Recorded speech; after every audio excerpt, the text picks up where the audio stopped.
북한이 대륙간 탄도미사일급 발사체를 기습 발사하면서 논란이 일고 있습니다. 지난 4일 화성 14형을 발사한 지 24일 만인데 한반도의 긴장이 다시 고조되고 있습니다. 이 내용 양욱 한국국방안보포럼 수석연구위원 모시고 자세하게 짚어보도록 하겠습니다. 어서 오십시오. 예, 안녕하십니까. 당초 이 정전협정 기념일인 27일에 북한이 미사일을 발사할 것이라는 전망이 있었는데 예상외로 움직임이 없었다가 어젯밤에 이렇게 기습적으로 도발을 했거든요. 어떻게 보십니까? 뭐 일단은 그 27일 도발은 분명히 북한이 계획했을 거라고 생각합니다. 다만 이제 기상 문제나 이런 부분 때문에 이 발사를 결국은 미뤘던 것이 아닌가 추정이 되고요. 사실 그래서 오늘 오전 정도에 발사하지 않을까라고 추정을 했었습니다. 근데 이제 그럼 왜 쐈냐라는 것인데 물론 이제 뭐 북한이 뭐 여태까지 도발을 하니까 쐈다 이런 식으로 얘기할 수도 있지만은 사실 북한이 미사일을 쏠 때는 단순히 정치적 의미뿐만이 아니라 기술적 진전을 보여주기 위한 발사도 있습니다. 그래서 이제 북한이 지금 이제 뭐 좀 이따 설명드리겠지만은 얘기하는 거는 화성 14형을 쐈는데 이게 이전보다 성능이 더 완성된 것을 쐈다. 그러니까 화성 14형의 최대 성능을 보여준 것이라고 얘기를 하고 있고요. 자, 이제 그것 이외에 그럼 이 발사하게 된 예를 들어서 정치적 배경은 무엇이 있을까를 보고 있으면은요. 사실 27일 날 미국이 어느 때보다도 강한 대북 제재 결의안을 상원에서 통과를 했습니다. 상원의원 100명 가운데 2명만 반대하고 98명이 이제 찬성해서 통과가 됐고요. 이 결의안 내용 보고 있으면 북한의 원유 공급하고 석유 공급 중지한다. 그다음에 뭐 노동자 이런 그 해외에서 돈 벌어오는 돈줄인 노동자를 차단하겠다. 이제 이런 내용들이 포함이 돼 있습니다. 그러다 보니까 당연히 북한 입장에서는 이것을 빌미로 삼아서 미사일을 쏜 것이 아닌가. 그것도 미국 본토를 겨냥하는 ICBM급으로 발사를 했다. 이렇게 볼 수 있겠습니다. 이번 이 도발, 지금 말씀하신 것처럼 정치적 의미도 있고 또 자강도에서 발사를 했거든요. 그동안은 자강도에서 발사를 하지 않았었죠. 또 심야 시간대, 미국은 오전 시간대입니다. 이것도 뭐 좀 의도적이라는 분석이죠. 물론 그렇습니다. 예를 들어서 일단 자강도의 의미를 말씀을 드리면요. 북한이 이제 굉장히 여러 가지 그 미사일 그 기지들을 가지고 있는데 보통 미사일 벨트를 3개 정도로 얘기를 합니다. 그래서 일단 전진 배치된 것은 이제 스커드 미사일, 스커드나 아니면 KN-52처럼 단거리 미사일들이 전진 배치가 돼 있고요. 중간 대역에는 이제 한 노동급 미사일들 아니면 무수단 이런 것들이 배치가 되어 있고요. 자, 그다음에 지금 말씀하신 자강도 이게 이제 3번째 벨트에 해당하는데 이쪽 지역에는 KN-58 그러니까 북한이 여태까지 보유했던 화성 13호라는 ICBM급이라고 알려졌던 이제 이런 기지들이 있습니다. 결국 자강도에 쐈다는 건 뭐냐면은 실제 북한이 ICBM을 발사하면은 그 실제 발사할 장소가 자강도라는 겁니다. 여기서 실제 그 능력을 보여주면서 쐈다라는 것에서 의미를 둘 수가 있고요. 자, 그다음에 왜 심야 시간대냐라는 것인데 역시 그 아까도 말씀드렸지만 기상 상태가 북한이 내내 좋지 않았습니다. 뭐 27일도 그렇고 28일도 그렇고 굉장히 좋지 않았는데 그런데 예를 들어서 이거죠. 이제 보통 이 날씨가 지금 가장 최적의 날씨는 그래도 오늘 오전 정도 돼야 발사가 가능하지 않겠냐라고 이제 관측이 많았습니다. 북한 입장에서는 이렇게 예측하는 시간에 쏘는 것이 아니라 예측 못하는 시간에 발사할 수 있다는 걸 보여줄 필요가 있었을 것이고요. 말씀대로 지금 이제 미국 같은 경우에 오전 시간대가 되기 때문에 이런 부분이 상당히 어떤 충격적으로 다가올 수 있다. 라는 부분을 노렸다라고 생각이 됩니다. 그리고 또한 또 북한 입장에서는 이 발사 자체가 기존에 이미 발사에 한번 성공했다고 얘기하는 화성 14호를 발사하는 거기 때문에 굳이 주간에 뭐 이렇게 어떤 뭐 사진을 찍고 뭐 하고 이럴 필요가 없이 결국 중요한 것은 우주 공간에서의 비행 자체가 얼만큼 우수하게 잘 될 수 있냐를 확인하는 거고 이거는 사실 주 야가 별로 필요가 없는 그런 발사라고 볼 수가 있습니다. 그래서 그런 면에서 봤을 때 충분히 실전적 발사를 북한은 묘사를 했다. 이렇게 말씀드릴 수 있습니다. 실제 이번에 그 발사한 화성 14형 같은 거지만 앞서 이제 발사된 것보다 성능이 좀 향상됐다고 했는데 비행 거리 고도 뭐가 좀 차이가 있을까요? 일단은 14형 처음에 발사했을 때는 고도가 2,802km, 그다음에 거리는 이제 933km였는데요. 이번에는 보면은 고도가 꽤 올라갔습니다. 3,724.9km. 그러니까 거의 900km 이상 정도가 더 올라갔습니다. 고도가. 그다음에 사거리는 뭐 별 차이가 없는데 998km. 그러니까 한 뭐 50km 정도 더 사거리 늘어난 거에 불과한데. 근데 이제 뭐 이게 중요한 게 아니라 결국은 고도가 그만큼 올라갔다라고 하는 것은 여기에 충분한 추력의 여분이 있다라는 얘기가 되는 것이고요. 그래서 이것을 이제 환산을 해봤을 때 이전 발사 가지고 환산했을 때는 한 7,000에서 8,000km 정도까지 날아갈 수 있다. 그래서 알래스카 끝자락에 걸리겠구나. 미국 본토를 타격하더라도 본토까지 못 가고 알래스카를 공격하겠구나라고 했는데 이 정도 거리가 되면 환산을 했을 때 한 거의 그 10,000km 이상 날아갈 수 있지 않나라는 이런 추정이 가능합니다. 북한도 스스로 얘기하는 것이 능동 거리에서 최대 사거리를 보장하는 실험을 했다고 얘기합니다. 능동 구간이라는 건 뭐냐면 미사일이 발사가 돼서 상승해서 올라가는, 그러니까 자기 그 1단, 2단 힘을 쓰는 이 구간을 능동 구간이라고 하는데 여기서 최대 사거리를 보장할 수 있도록 최대한 힘을 다 쏟았다라고 지금 얘기를 하고 있는 것이고요. 그래서 그런 면에서 봤을 때 이 화성 14가 가지고 있는 최대 능력을 다 보여준 것이다. 라고 볼 수가 있겠습니다. 네, 최대 능력을 보여줬다.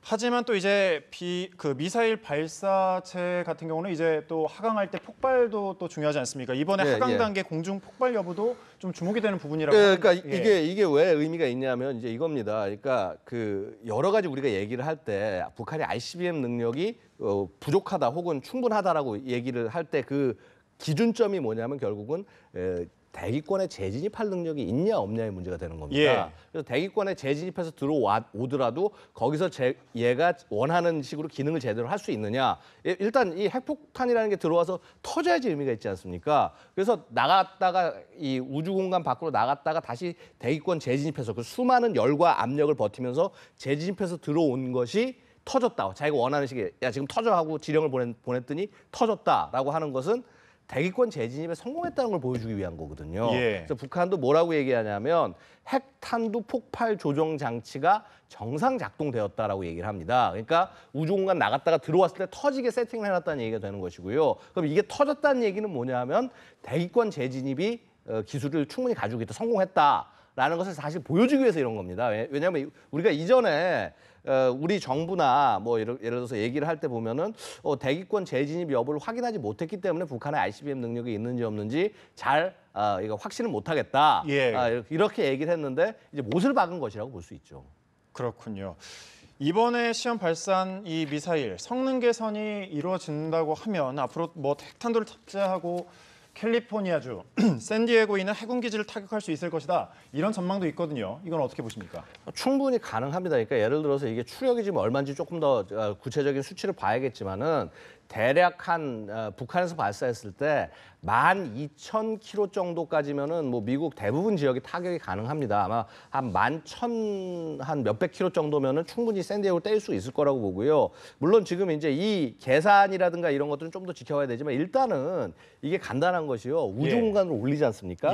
우주 공간을 올린 다음에 그다음에 비행하는 거기 때문에 사실은 이제 우주 공간에 올라서 그 비행을 묘사를 할 수 있다고 한다면은 충분히 여기까지는 갈 수 있다고 얘기를 할 수가 있는 것이죠. 그래서 그런 부분에서 봤을 때 북한이 확실하게 어떤 능력이 올라갔다고 볼 수 있고요. 그래서 이제 뭐 타격할 수 있는 능력을 가졌다. 근데 이런 부분은 있습니다. 뭐냐 하면은 자, 이런 어떤 실험 능력이나 이런 것들을 검증한 것까지는 좋은데 여기에 이제 핵탄두를 장착하고 공격하는 거는 조금 다른 문제가 될 수 있고요. 그래서 그런 신뢰성을 좀 확보하는 데까지 앞으로 시간이 조금 걸릴 수 있습니다. 근데 그 시간이 엄청나게 긴 시간이 아니라 불과 수개월이 될 수 있고 아니면 길어야 1년 정도 될 수 있고요. 그 다음에는 실전 배치가 가능한 상태가 될 수 있다고 볼 수 있습니다. 물론 이제 이건 초기형 상태로 이제 배치가 되는 것이고요. 근데 또 문제는 뭐냐면요. 미국도 최소한 북한이 가진 ICBM 정도를 막을 수 있는 그런 능력은 갖추고 있다고 볼 수가 있습니다. 왜냐하면 북한이 미국을 공격할 때는 대부분 아마 이제 궤도가 북극을 이제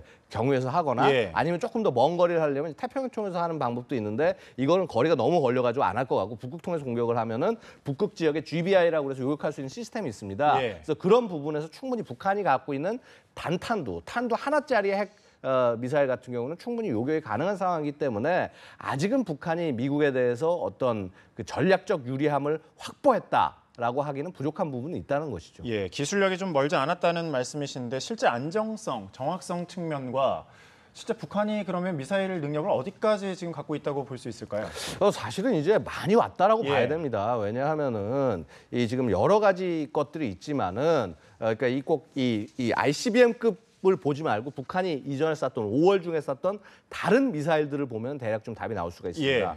대표적으로 북한이 쐈던 미사일 가운데 그 스커드 개량형 미사일이 있었습니다. 이제 그거 같은 경우는 뭐 북한 주장이긴 하지만은 정확도 7m 이내에 떨어졌다라고 얘기를 합니다. 이제 물론 그것은 앞에 이제 조종 날개 같은 게 달린 굉장히 정밀 타격이 가능한 탄도 미사일이긴 했지만은 이렇듯이 북한이 지금 유도 기술에 관해서는 상당 부분 지금 이게 진전된 모습들을 보여주고 있다. 그리고 이제 북한도 스스로 얘기하는 것이 이 유도 및 안정화 체계를 정확성이란가 믿음성, 그러니까 신뢰성을 높였다라고 지금 표현을 하고 있습니다. 예. 그래서 물론 이제 이 부분이 과연 앞으로 어떻게 검증이 되고 어떤 식으로 추진이 될지는 지켜봐야겠지만은 분명히 화성 14형이 이전에 최초 발사했던 것들보다는 훨씬 더 능력이 있는 미사일이다. 라는 것, 그러니까 최초에 우리가 보통 얘기할 때 7,000에서 8,000km 정도 사거리였다라는 얘기, 그것보다는 훨씬 더 많은 한 10,000km급의 실제 미국 본토를 타격할 수 있는 ICBM급일 수 있다라는 부분을 보여줬다는 것이죠. 물론 조심스럽게 볼 부분이 있습니다. 북한이 이제 이 사거리를 최대한 나간다는 걸 보여주기 위해서 안에 최대한 탄두 중량 같은 걸 최소화했다거나 할 그럴 가능성도 있거든요. 그래서 그런 부분들은 좀 유의해서 보되 어쨌거나 북한이 지금 갖고 있는 미사일이 미국 본토에 닿을 수 있는 그런 수준이 됐다라는 부분만큼은 우리가 인정해야 될 겁니다. 짧은 시간에 발전을 했다라는 건 확실해 보이는군요.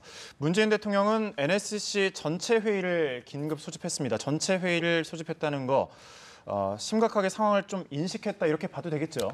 예, 그렇습니다. 뭐 사실은 뭐 새벽 1시에 NSC 회의를 소집을 했으니까요. 근데 이제 사실 또 이런 걱정도 있습니다. 여태까지 보면은 북한이 뭔가 이런 행동을 할 때마다 이제 꼭 현 정부뿐만 아니라 이전 정부도 마찬가지로 NSC를 소집을 하고 뭐 하고 하는데 소집을 해서 무언가 이렇게 어떤 성과 어떤 그 과감한 결정 같은 것들이 나온 적이 많지가 않았습니다. 근데 다만 이제 이번에 저는 좀 높이 평가를 할 것은 그렇게 새벽 1시에 모여서 회의를 하면서 결국은 이 상황의 긴박성을 인식을 해서 사드 4기, 아직 배치가 안 됐던 사드 4기를 추가 배치하겠다라는 결정을 내린 점, 그다음에 또 그 북한의 이런 발사에 대응을 해서 또 이제 지난번하고 유사하게 한미 연합 훈련을 지시해서 이제 실시됐던 점, 이런 점들은 상대적으로 좀 의미가 있다라고 볼 수가 있겠습니다만은 그럼에도 불구하고 우리의 대응 방식 자체는 조금 더 빠른 대응이 필요하지 않나. 좀 예를 들어서 이렇게 NSC가 소집되고 난 다음에 하는 대응이 아니라 NSC는 NSC대로 소집하면서 방향성을 해나가고 또 군은 군대로 이런 상황이 있자마자 대응을 할 수 있는 그런 체계로 좀 나가는 것이 궁극적으로 맞지 않겠나 생각이 됩니다. 예, 사드 배치 4기를 지금 이제 말씀을 하셨는데 그 4기 배치, 추가 배치에 대해서 의미는 어떤 거라고 생각하십니까? 사실은 이제 어제도 얘기가 나오지 않았습니까? 이제 그 사드와 관련해서는 성주 지역의 그 미군 공여 부지에 대해서 일반 환경 영향 평가를 하겠다. 그래서 일반 환경 영향 평가를 할 경우에는 5개월에서 6개월 정도 시간이 걸리고 지금 사실 이제 지금이 거의 7월 말 아니겠습니까? 그러면은 이제 연내 배치는 불가능한 것이 아니냐라는 이제 그런 인식들이 많았습니다. 그리고 지금 현재 이제 이 성주에 보면은 사드 미사일 발사대 2기하고 그다음에 나머지 시스템들은 깔려 있는 상황이고요. 그다음 4기의 이제 발사대가 추가 배치가 안 된 상황이고, 자 그럼 여기서 지금 4기를 배치하는 의미는 뭐냐 하면, 그다음에 아까 그 송영무 장관께서도 말씀하신 그 의미는 뭐냐면은. 그러니까 결국은 일단 배치해놓고 보겠다 일단. 그러니까 소위 환경 영향 평가는 영향 평가대로 진행을 하는데 북한 상황 자체가 워낙 엄중하기 때문에 우리 스스로를 막을 시스템 자체가 부족하니까 일단 4기까지 다 해서 배치는 일단 시켜놓고 임시 배치란 표현을 그래서 임시 배치란 그렇죠. 임시 배치란 표현을 그래서 쓴 겁니다. 그래서 환경 영향 평가가 끝나고 난 다음에 그 정식 배치라는 말을 쓰겠다라는 얘기가 되는 것인데요. 이게 저는 좀 솔직히 조금 좀 우려스러운 것이 뭐냐 하면 이렇습니다.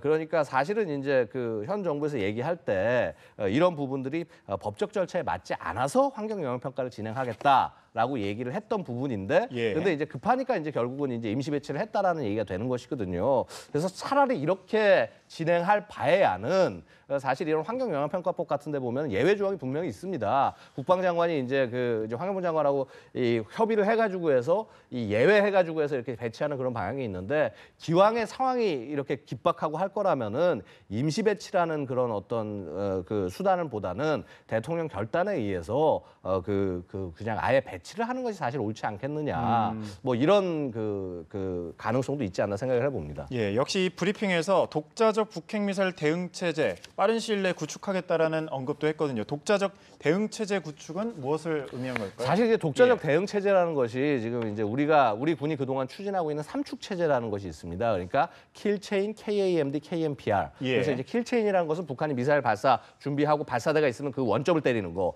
KAMD는 이제 그럼에도 불구하고 날아오는 미사일이 있으면 이거를 공중에서 잡는 거. KMPR은 조금이라도 그런 미사일이 공중 요격을 못 해가지고 떨어졌을 때 한반도에 피해가 입으면은 무조건 북한에 대해서 이 보복을 하겠다는 거. 이런 세 개의 축에 의해서 움직이는데 빨리 구축해야 되는 건 맞습니다. 맞는데 이 세 가지를 지금 이 정부 내에 동시에 구축하는 것은 사실 불가능합니다. 이미 이전 정부부터 이런 부분을 추진을 해왔지만은 이전 정부 때는 킬체인과 KAMD의 중심을 두고 추진을 해왔었는데 사실은 이게 비용도 엄청나게 많이 들고 시간 내에 정권 내에 10년 내에 하기도 굉장히 좀 어려운 일이었습니다. 그래서 그런 부분들을 감안해서 우리 새 정부에서는 이 세 가지 중에 무엇을 중점을 두고 빨리 배치를 해야 될 건지 이런 부분을 중점으로 해서 해야 의미 있는 성과를 거둘 수가 있다. 세 가지를 동시에 하는 것은 현재 국방 예산 수준이라든가 이런 걸로는 도저히 불가능한 상황이라고 볼 수 있고요. 그래서 저는 이제 말씀을 드리는 것이 이 세 가지 중에서 KMPR 그러니까 북한에 대한 응징 보복 능력을 최대한 높이고 플러스 어떤 실제 북한에 대한 그 대북 억제력, 핵에 대한 억제력은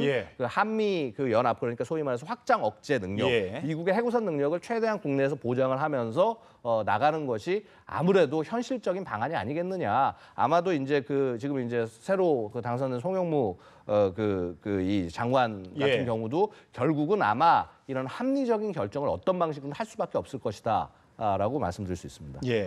강력한 무역 시위를 전개하라고 지시를 하면서 오늘 오전에 한국과 미사일 부대가 대응 사격 훈련을 실시를 했습니다. 북한에 일단 경고 메시지를 보낸 셈인데 군사적으로 앞으로 이런 도발이 있으면 어떤 대응을 해야 된다고 보십니까? 자, 지금 사실은 지금 이 도발이 의미는 있지만은 충분하지 않습니다. 뭐냐 하면은 북한이 지금 이제 우리가 갖고 있는 이 미사일 발사한 것은 이제 현무2라든가 에이테킴스 같은 미사일인데요. 이 미사일은 용도는 뭐냐 하면은 적의 수도나 이런 것들을 때리고 하는 것보다는 이 도발 원점, 그러니까 발사하는 미사일 발사대 이 위치에다가 이걸 공격을 해서 무력화시키는 게 목적입니다. 그렇다고 한다면은요, 사실은 이렇게 북한이 미사일 발사하고 난 다음에 훈련을 하는 것보다는 북한이 미사일 발사하자마자, 그래서 예를 들어서 어제 같은 경우는 밤 11시 42분에 쐈다라고 하면은 43분에 곧바로 쏴야 됩니다. 곧바로 쏘면서 그러면서 여기에 대해서 이렇게 북한이 준비하고 뭔가 니들 할 때 우리는 곧바로 대응할 수 있다라는 것들을 해야 북한에 충분한 메시지가 전달이 될 수 있다. 그래서 이런 부분들은 조금 좀 태세를 다 잡아서 북한의 미사일 발사 징후가 있을 때 혹은 발사되자마자 우리도 곧바로 훈련이 가능한 그런 것을 좀 준비를 해야 북한에 대한 충분한 메시지가 될 수 있다고 말씀드렸습니다. 즉각적인 대응이 필요하다. 알겠습니다. 오늘 말씀은 여기까지 듣도록 하겠습니다. 양욱 한국국방안보포럼 수석연구위원과 함께 이야기 나눠봤습니다. 고맙습니다. 감사합니다.